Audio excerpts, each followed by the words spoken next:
Bismillahirrahmanirrahim. Assalamu alaikum dear students. Myself Dr. Saida Nurin and I am back with the introduction of our very new chapter and that is current electricity. आज हम इसके learning objectives पढ़ेंगे ताकि हमें पता चले कि इस चैप्टर में आपने क्या क्या पढ़ना है। सबसे पहले व्हाट इज़ करंट इलेक्ट्रिसिटी। आप सबको पता है जो हमारा प्रीवियस चैप्टर था वो इलेक्ट्रोस्टैटिक्स के बारे में था। इलेक्ट्रोस्टैटिक्स में चार्जेस जो हैं वो एट रेस्ट होते हैं और उसकी वजह से भी हम देख रहे थे कि कितनी पोटेंशियल एप्लीकेशंस हैं हमारी लाइफ में इलेक्ट्रोस्टैटिक्स की भी, जिसमें ज़ीरोग्राफी, इंकजेट प्रिंटर वगैरह आपने सारा पढ़ा था। अब करंट इलेक्ट्रिसिटी जो है ये तो उससे भी ज़्यादा पोटेंशियल एप्लीकेशंस रखती है in our lives.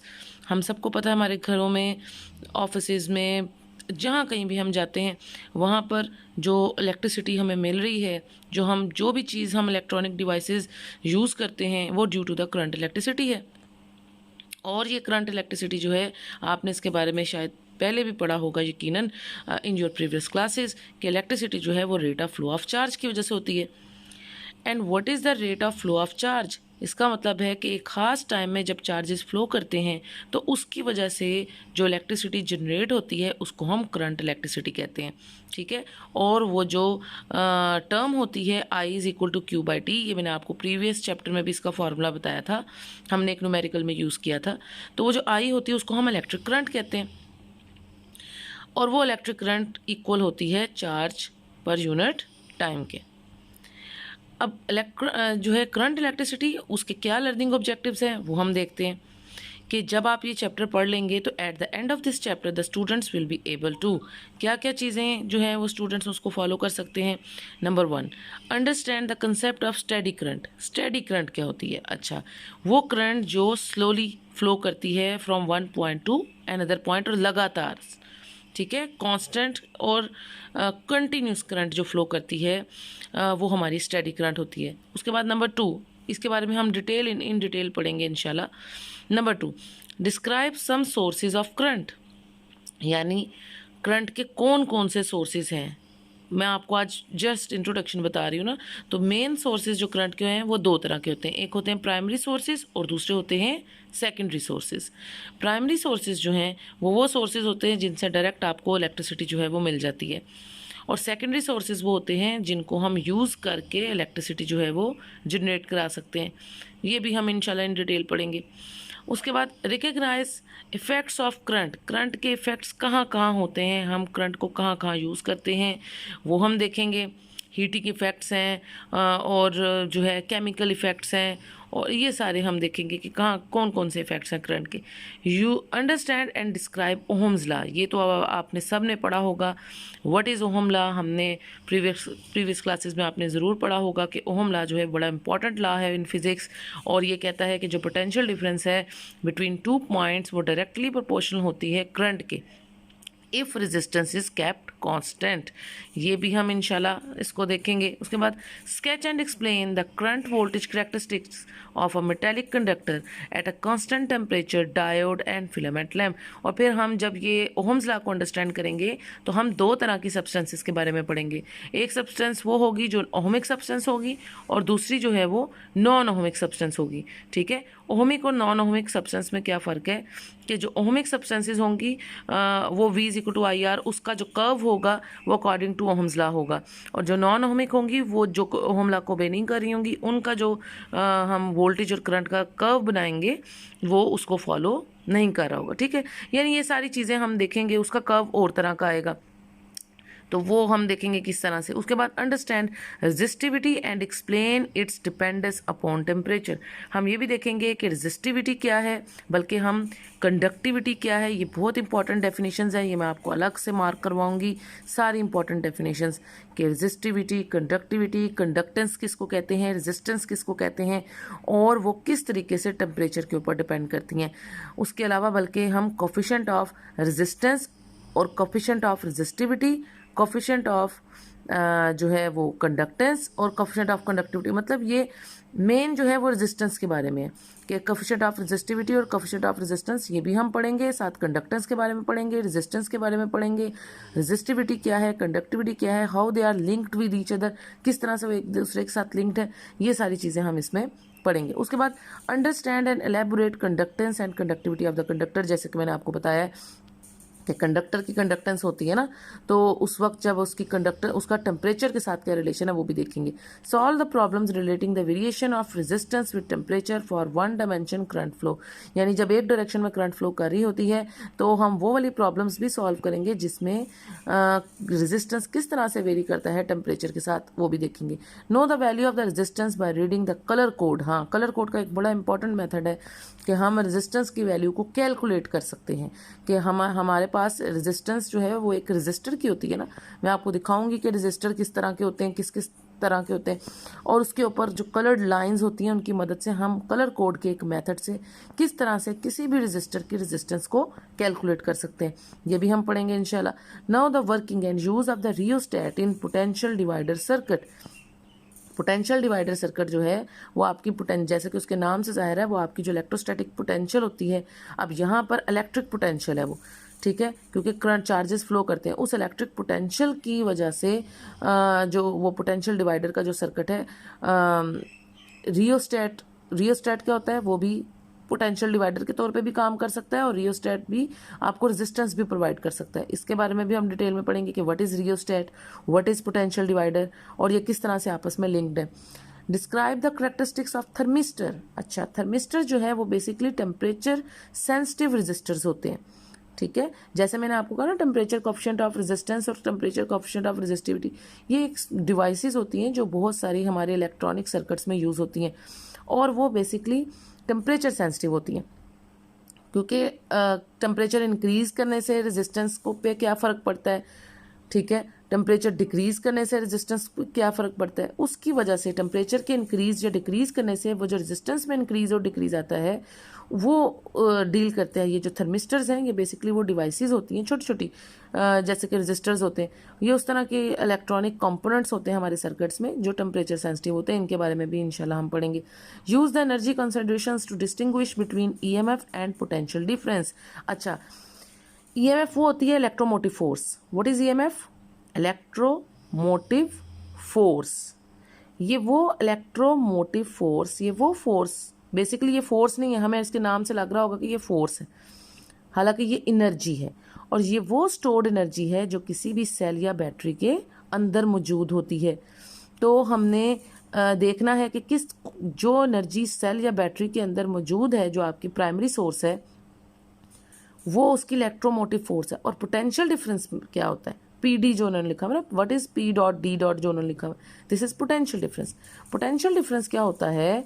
Difference of the potential between two high potential and low potential. ये मैंने आपको पिछले चैप्टर में भी बताया था कि एक आपका हाई पोटेंशियल होता है, एक लो पोटेंशियल। अब घरों में भी आपके जो भी इलेक्ट्रॉनिक जो सर्किट्स जहाँ पे भी लगे हुए हैं, जहाँ पे भी बिजली के सॉकेट्स हैं, तो आप देख सकते हैं कि उसके अंदर दो पॉइंट्स होते हैं, एक रेड वायर होगी या किसी और कलर की वायर होगी और एक ब्लैक वायर होती है। मीटर से भी अगर आप देखें दो तारें निकलती है ना, एक ब्लैक वायर होती है और एक जो है किसी और कलर की वायर होती है।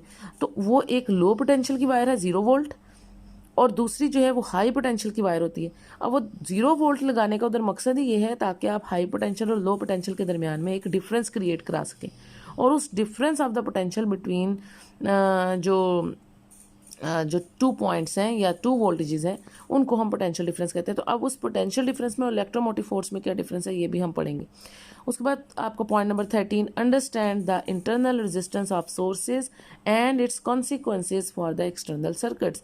हम ये देखेंगे कि जो इंटरनल, एक तो होती है ना एक्सटर्नल रेजिस्टेंस, आपने किसी सर्किट में कोई रेजिस्टेंस लगा दिया तो उससे उसकी इंटरनल रेजिस्टेंस आ गई, उसकी इंटरनल रेजिस्टेंस क्या होगी सोर्सेज की, वो हम देखेंगे कि क्या देखो अब एक सेल है या एक बैटरी है तो उसके अंदर उसकी एक इंटरनल रेजिस्टेंस भी तो है ना, तो उसके अंदर जो उसकी अंदर की रेजिस्टेंस है वो उसकी इंटरनल रेजिस्टेंस होती है जो आपने कनेक्ट नहीं की, जो ऑलरेडी उस चीज़ में मौजूद होती है और उसके क्या कॉन्सिक्वेंसेज होते हैं, क्या नताइज होते हैं एक्सटर्नल सर्किट्स के ऊपर, वो भी हम देखेंगे।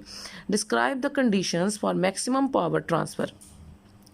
क्वेश्चन जो आपको पॉइंट नंबर 14 है कि हम conditions for the maximum power, किस तरह से मैक्सिमम पावर को हम ट्रांसफ़र कर सकते हैं वो भी हम पढ़ेंगे। पावर क्या होती है, जो इलेक्ट्रॉनिक सर्किट्स हैं उनमें जब पावर आप कैलकुलेट करते हैं वो 3 फार्मूलाज के ज़रिए से आप कैलकुलेट करते हैं, वोल्टेज और करंट की वजह से ज़्यादातर। लेकिन तीसरा कंपोनेंट को भी हम इग्नोर नहीं कर सकते। हमला में आपने 3 इंपॉर्टेंट कंपोनेंट्स पढ़े, 3 इंपॉर्टेंट पैरामीटर्स पढ़े ना, voltage, current and resistance. Yes, तो फिर आपने जो पावर भी कैलकुलेट करनी है वो इन तीनों वोल्टेज के, करंट के या रेजिस्टेंस की फॉर्म में ही हम कैलकुलेट करते हैं। तो ये भी हम देखेंगे इंशाल्लाह कि पावर जो है वो इलेक्ट्रॉनिक सर्किट्स की कैसे कैलकुलेट हो सकती है और कब वो मैक्सिमम होती है और किस तरह से वो ट्रांसफ़र होती है। नो एंड आपका point number 15, know and use the application of Kirchhoff's first law and conservation of charge.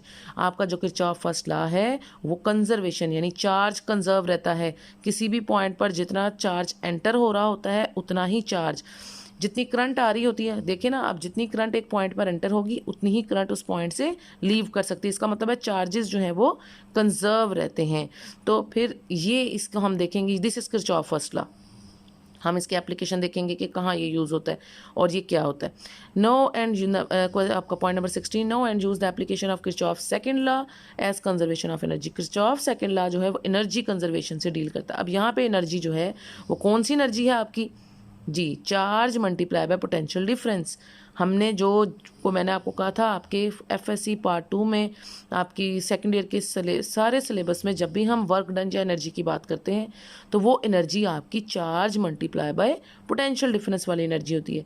तो जब आपकी करंट इलेक्ट्रिसिटी फ्लो करती है तो चार्जेस फ्लो करते हैं, उस चार्ज को अगर आप उसके पोटेंशियल डिफरेंस से मल्टीप्लाई करें तो उस वक्त जो उसकी एनर्जी है वो कैसे कंजर्व रहती है वो हम किरचॉफ सेकंड लॉ में पढ़ेंगे और उसकी एप्लीकेशन भी देखेंगे कहाँ फ़ायदा होता है। उसके बाद point number 17, describe the function of Wheatstone bridge to measure the unknown resistance.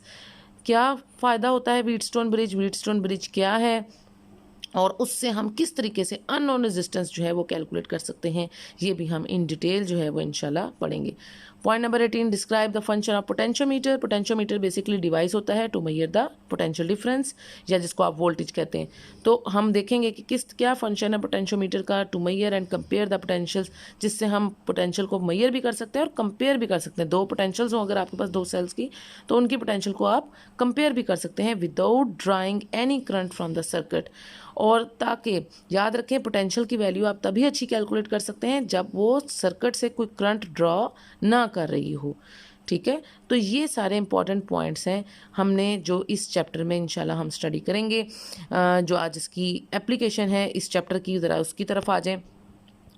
Most practical application of electricity involve charges in motion और the electric current.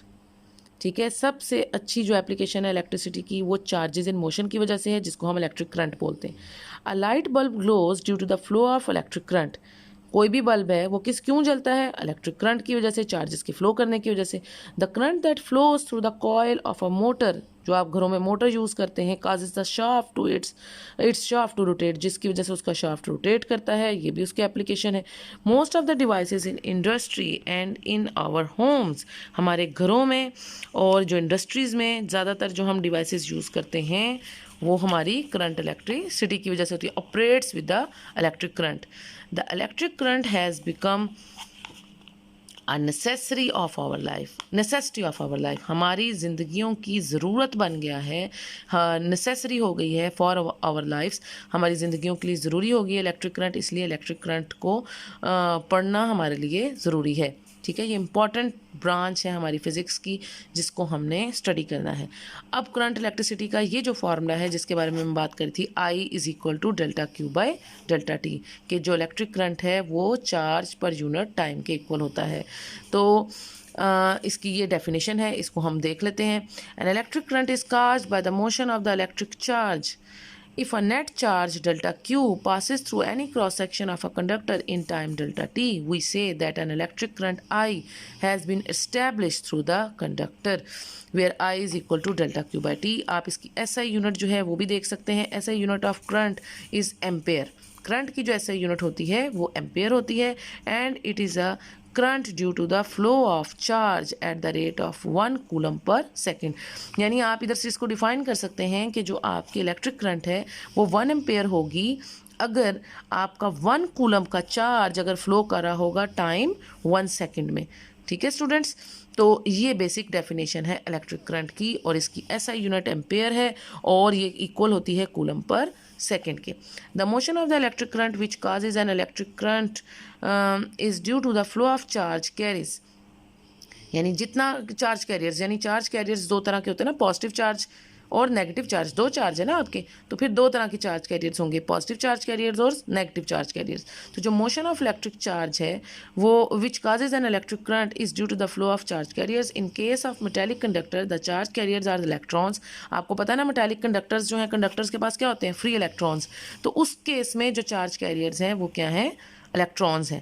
The charge carriers in electrolyte are positive and negative ions. और अगर आप एक electrolyte solution की बात कर रहे हैं, इलेक्ट्रोलाइट सोल्यूशन जैसे इधर उन्होंने बताया कॉपर सल्फेट का आपका सोल्यूशन है। अब कॉपर सल्फेट के सोल्यूशन में दो तरह के चार्ज कैरियर्स हैं, कॉपर सल्फेट के SO4 के दो नेगेटिव, दो पॉजिटिव का मतलब है इसके पास दो पॉजिटिव चार्ज कैरियर्स हैं, और SO4 जो आपके पास सल्फेट है उसके ऊपर दो नेगेटिव जो है वो आपके पास नेगेटिव चार्ज कैरियर्स हैं। ठीक है, तो कॉपर दो तरह के चार्ज कैरियर्स हैं, कॉपर जो है कटाइंस और अनाइंस होते हैं ना आपके पास, तो नेगेटिव और पॉजिटिव चार्ज कैरियर्स जो हैं वो आपके पास इसमें मौजूद हैं।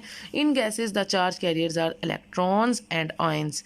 सोल्यूशन में तो ये इस तरह होते हैं ना, कॉपर और सल्फेट के दो बन जाते हैं चार्ज कैरियर्स, लेकिन गैसेस में जो चार्ज कैरियर्स होते हैं वो इलेक्ट्रॉन्स होते हैं और आयंस होते हैं। कंडक्टर्स में कौन होते हैं, इलेक्ट्रॉन्स होते हैं। ठीक है, और जो आपका सोल्यूशन होता है उसमें इस तरह से दो जो है पॉजिटिव और नेगेटिव आयंस इस तरह से बन जाते हैं, कटाइंस और एनाइंस इलेक्ट्रोलाइट सोल्यूशन में, जिनको आप पॉजिटिव आयंस और नेगेटिव आयंस कहते हैं।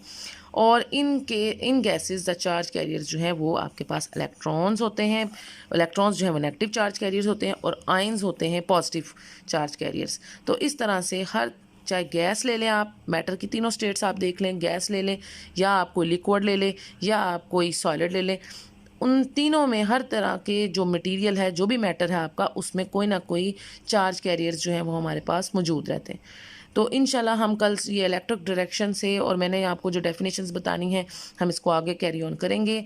आई होप आपने आज जो इंट्रोडक्शन पढ़ा है इलेक्ट्रिक करंट का, मैंने आपको इसलिए इसकी डेफिनेशन भी पढ़ा दी है ताकि आपका कंप्लीट इंट्रोडक्शन हो जाए कि व्हाट इज़ इलेक्ट्रिक करंट, उसकी क्या ये इसकी मैथमेटिकल एक्सप्रेशन है, उसकी SI यूनिट क्या है, ठीक है, और कितनी तरह के चार्ज कैरियर्स हैं आपके पास, किस तरह से ये फ़्लो करती है, और आपने क्या क्या इस चैप्टर में पढ़ना है, इसकी एप्लीकेशन क्या है, वो भी हमने ये शुरू में ये जो इसकी एप्लीकेशन पढ़ी है वो आप देख सकते हैं।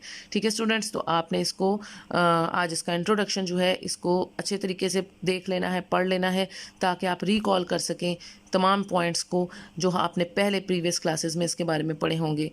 तो अंटिल द नेक्स्ट लेक्चर अपना बहुत सा ख्याल रखें, दुआओं में याद रखें, और अपनी जो असाइनमेंट्स हैं जो मैंने आपको दी हैं वो सैटरडे तक उसको प्रिपेयर कर लें लास्ट चैप्टर की। तो आई होप आज जो बातें हमने की हैं वो भी आपने अच्छे से पिक कर ली होंगी। That's all for today students. You can like, subscribe and share my channel and press the bell icon for future notifications. If you have any problem you can comment me also. Until the next lecture, take care. Allah Hafiz.